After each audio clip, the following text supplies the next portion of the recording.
सातारा जिल्हा ओबीसी संघटना आणि ओबीसी बहुजन आघाडी यांच्या संयुक्त विद्यमाने साताऱ्यातील डॉक्टर बाबासाहेब आंबेडकर पुतळा परिसरात ओबीसी बहुजन संविधान बचाव अभियानाचे आयोजन करण्यात आले होते।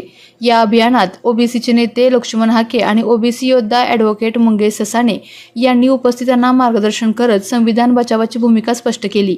ओबीसी नेते लक्ष्मण हाके आणि ॲडव्होकेट मंगेश ससाणे यांनी नेमके काय सांगितले ते पाहूयात। संविधान बचाव अभियान कार्यक्रम सातारा या ठिकाणी आयोजित केलेला आहे। त्या कार्यक्रमासाठी उपस्थित राहिलेले सर्व पाहुणे आणि सर्वच या ठिकाणी मी हार्दिक सातारा दौऱ्यावर बघा, ओबीसीचं आरक्षण 2 सप्टेंबरच्या JR अन्वये महाराष्ट्रात संपलेलं आहे आणि त्याची प्रयोगशाळा जशी पिंपरी चिंचवडला झाली, जशी पुण्यामध्ये झाली, जशी छत्रपती संभाजीनगर कोल्हापूर दौंडला झाली, तशीच प्रयोगशाळा फलटण आणि साताऱ्यामध्ये सुद्धा झाली। साताऱ्याच्या जिल्हा परिषदेचं अध्यक्षपद हे ओबीसींना मिळण्याऐवजी ओबीसीची माणसं निवडून आलेली असताना सुद्धा ज्या पद्धतीनं ओबीसींच्या आरक्षणामध्ये ओबीसीच्या अनाथ माती काढून इथल्या प्रस्थापितांनी मूळ ओबीसीला साताऱ्याच्या जिल्हा परिषदेचं अध्यक्षपद मिळू दिलं नाही, ओबीसीचं आरक्षण संपलंय ही भावना व्यक्त करायला मी आलो।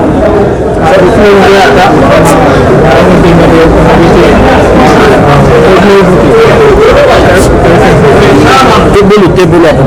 महेश शिंदेंना तुम्हाला फोन झाला, तुम्ही भाषण करायला सांगितलं, नक्की काय कसं झालं? तर बघा, महेश शिंदे साहेब बोलले की मी इथं ओबीसी उभा केला, तिथं ओबीसी उभा केला, तिथं ओबीसी उभा केला। त्यांनी एका अर्थानं ओबीसीवर अन्याय होतोय हेही त्यांनी मान्य केलं, पण त्याच वेळी त्यांनी सांगितलं की फडतरे नावाची व्यक्ती ज्यावेळी पुढे आली त्यावेळी आम्ही हा उमेदवार उभा केला। म्हणजे तुम्ही सगळ्यांनी ठरवून ही लुटुपुटूची लढाई लढताय का? सातारच्या जिल्हा परिषद अध्यक्ष पदावरती ओबीसीचं आरक्षण गेलं किंवा ओबीसी डावलला गेला याच्यावर चर्चा होण्याऐवजी मंत्री म्हणतायत आमच्या हाताला लागलं, दुसरे म्हणतायत कायदा आणि सुव्यवस्था। अरे पण तुम्ही सगळ्यांनी मिळून ओबीसीचं आरक्षण संपवलं, यावर कोणीच बोलत नाही, हे आम्हाला खूप वाईट वाटलं। याबरोबर न्यायालयात जाणार का? न्यायालयात बघा, न्यायालयातली लढाई 2 सप्टेंबरच्या JRला ऑब्जेक्शन देणारे ॲडव्होकेट मंगेश ससाणे साहेब इथे माझ्याबरोबर उपस्थित आहेत। आम्ही हे सगळं बेकायदा आहे, 2 सप्टेंबरचा JR बेकायदा आहे।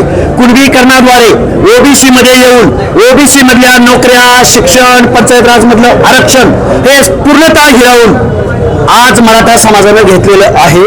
त्याच्यामध्ये आमदार मंडळी आहेत, त्याच्यामध्ये वेगवेगळे राजघराण्यात जन्माला आलेली मंडळी आहेत आणि इथून पुढं दलिता अलुता किंवा भटक्या विमुक्त जाती जमाती ओबीसीच्या पदावर नसणार आहे। तर मराठा कुणबीकरणाद्वारे ओबीसी मध्ये आलेली मंडळी हेच फक्त ओबीसीच्या रिझर्व्ह जागेवरती दिसतील। मोबाईलवरती आमचा एक क्लिप तुम्ही ऐकवली, त्याच्यावरती काय भाष्य करा? शशिकांत शिंदे साहेबांनी ज्या पद्धतीनं हाऊसमध्ये प्रश्न उपस्थित केला त्या पद्धतीनं साताऱ्यामध्ये जनतेमध्ये येऊन हा प्रश्न उपस्थित करावा। त्यांचा पक्ष कुठला याच्याशी आम्हाला देणं घेणं नाही, पण ते ओबीसीची भूमिका जर हाऊसमध्ये व्यक्त करत असतील तर त्यांनी रस्त्यावरती येऊन ही भाषा बोलावी, सातारमध्ये बोलावी, आम्ही त्यांच्या बरोबर आहोत। या संदर्भामध्ये या शशिकांत शिंदेनी आज विधानसभेत आवाज उठवला, त्यांनी सुद्धा तोच उमेदवार दिलेला होता जो कुणबी घातला। म्हणून आम्हाला हे पुतना मावशीचं प्रेम आहे सातारकरांच्या पुढाऱ्यांचं, साताऱ्यातल्या यांना कुणालाही सामाजिक न्यायाचं पडलेलं नाही, संविधानाचं पडलेलं नाही, ओबीसीचं पडलेलं नाही। तुम्ही आता इथून पुढे तुमच्या आमदारकीच्या आणि खासदारकीच्या निवडणुकीला आमच्या वाड्यावर, वस्त्यावर, तांड्यावर या, मग आम्ही तुम्हाला दाखवून देऊ, हे आम्ही सांगायला इथं साताऱ्यात आलोय। आपण जे आता बघत असताल इथं जे झालंय हे फक्त इथं नाही झालं, अख्ख्या महाराष्ट्रामध्ये ज्या स्थानिक स्वराज्य संस्थांच्या निवडणुका झाल्या, मुळामध्ये महाराष्ट्रातल्या स्थानिक स्वराज्य संस्थांच्या निवडणुकामधलं ओबीसी आरक्षण हे गेलं होतं। या संदर्भामध्ये सुप्रीम कोर्टामध्ये लढलं आम्ही, हे 34,000 जागा आणल्या आम्ही, 27% आरक्षण आणलं आम्ही, आणि आता त्याचा फायदा घेतोय कोण? तर ह्या महाराष्ट्रातले प्रस्थापित हे सरंजामदार, देशमुख, सरदार, ही सगळी घराणी यांच्या घरातल्या सुना असतील, त्यांचे मेहुणे असतील, जिथं ओबीसीची जागा आली, जिथं ओबीसीचं अध्यक्षपद राखीव झालं, मग हे कुठं कुठं झालंय? ते दौंडमध्ये झालंय, ते अहिल्यानगरला झाले, ते सातारामध्ये झाले, ते फलटणला झाले, ते कोल्हापूरला झाले. लाजा वाटला पाहिजे तुम्हाला. स्वतःहून छाती ठोपटून घेता आणि देशमुख, पाटील, वतनदार आणि इथं कुठंतरी 18 वर्षानंतर साताऱ्यामध्ये ओबीसीला अध्यक्षपद राखीव होतं. इथं स्वतः शशिकांत शिंदे या पक्षाचे अध्यक्ष काय म्हणतात, ते बोगस दाखलाय. हे बोगस दाखल्यांचं पेव हा आमच्या ओबीसीच्या राजकीय प्रतिनिधित्वाला लागलेला कॅन्सर आहे. याच्या विरोधात आम्ही पुणे, पिंपरी चिंचवड मधले कुणबी दाखले चॅलेंज केले.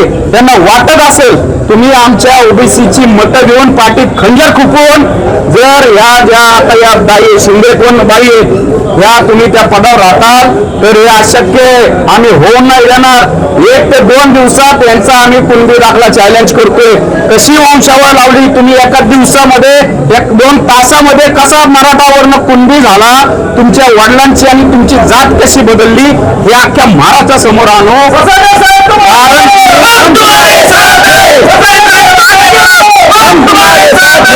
बाबासाहेब आंबेडकरांनी आम्हाला दिलेलं राजकीय प्रतिनिधित्वाचं हक्काधिकार तुम्ही हे असे वरबाडताय. आमच्या ओबीसीच्या 450 जातीला कुठेतरी थोडस या पंचायत राजमध्ये प्रतिनिधित्व मिळतं. आम्हाला निधीसाठी तरतूद करण्यासाठी आम्हाला ते प्रतिनिधित्व पाहिजे. आमचे जे त्या स्थानिक स्वराज्य संस्थांमधले ज्या अडचणी आहेत त्याच्यासाठी आमचा माणूस तिथं पाहिजे.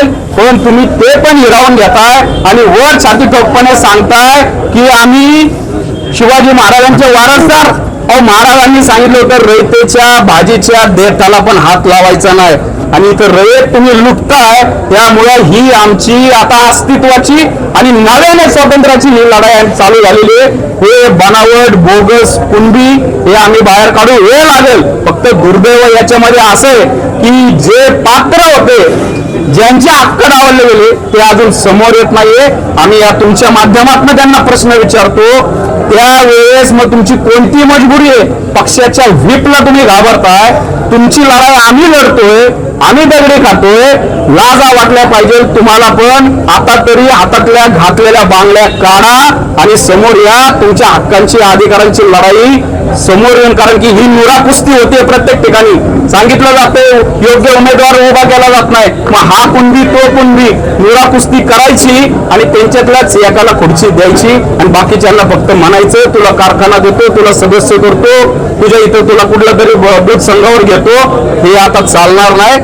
आम्ही आता ही लढाई न्यायालयात तर नेऊ, पण आम्ही ही रस्त्यावर आणतोय, जनतेच्या न्यायालयामध्ये आणतोय. एसटींना सक्तीच्या रजेवर पाठवलं ते काय झालं आम्हाला त्याच्यामध्ये काही देणं घेणं नाही, अजिबात इंटरेस्ट नाही. पण जे झालं त्याच्यामध्ये ओबीसीचं 17 ओबीसीच्या जागा आरक्षित होत्या. त्याच्यामध्ये तुम्हाला एक मूळ ओबीसी दिसत नाही. ती जर आता ह्या ज्या ताई आहेत त्यांचा मी तुम्हाला चॅलेंज देतो, त्यांचा स्वतःचा, त्यांच्या वडिलांचा, त्यांच्या आजोबाचा तुम्ही आत्ता त्यांनी जोडलेला फक्त जातीचा दाखला बघायचा, जन्म दाखला त्याच्या हिंदू मराठा असणार आणि जर नसला तर आम्ही चळवळ सोडून देऊ. म्हणजे तुमच्या सगळ्या कागदात कुठं तरी एखादा पंजोबा खापर पंजोबाचं काहीतरी लिहून आणायचं. एकाच दिवसात दाखले दिलेत. त्या जे इथले प्रांत असतील त्यांनी जो दाखला दिलाय ना त्यांना पण सोडणार नाही. कायदा आहे त्याला 2012चे रूल आहेत, 2000चा ऍक्ट आहे की तुम्ही व्हिजिलन्स केला पाहिजे, त्या तिथल्या गृह चौकशी केली पाहिजे. एका दिवसात दाखला देतो. एवढं नागवताय तुम्ही कायदा सुव्यवस्था, एवढं संविधानाला तुम्ही काय अर्थात असताय? हे महाराष्ट्र उभा बघतोय. हा जो नंगा नाच चालू आहे ना त्या कुणबी दाखला करून ओबीसीचं आरक्षण लुबाडायचं, हा नंगा नाच आम्ही उघडा करणार, अख्ख्या महाराष्ट्रामध्ये करणार. बघा हे खरं तर ओपनच्या जागेवर निवडून आलेल्या उमेदवाराला ओबीसीचं पद देणं हे कुठल्या नैतिकतेत बसतं? आमदार साहेब, शिंदे साहेब, तुम्ही मला सांगा, तुम्हाला ओबीसी मधूनच जर अध्यक्षपद घ्यायचं होतं, ओबीसीच्या जागेवर का निवडणूक लढवली नाही तुम्ही? ओपन मधून निवडून यायचं आणि ओबीसीची जागा मारायची. ओबीसीचा माणूस एकही निवडून आला नाही. हे काय लावलंय नक्की? मला वाटतं हे ओबीसीचं आरक्षण संपवण्याचं हे कट कारस्थान आहे. त्या कट कारस्थानामध्ये साताऱ्यातले ही लोक सामील आहेत. आपल्या तालुक्यातील जिल्ह्यातील बातम्या सर्वप्रथम पाहण्यासाठी आजच सातारा न्यूजला YouTube चॅनलवर सबस्क्राईब करा, लाईक करा, शेअर करा आणि बेल आयकॉन प्रेस करायला विसरू नका.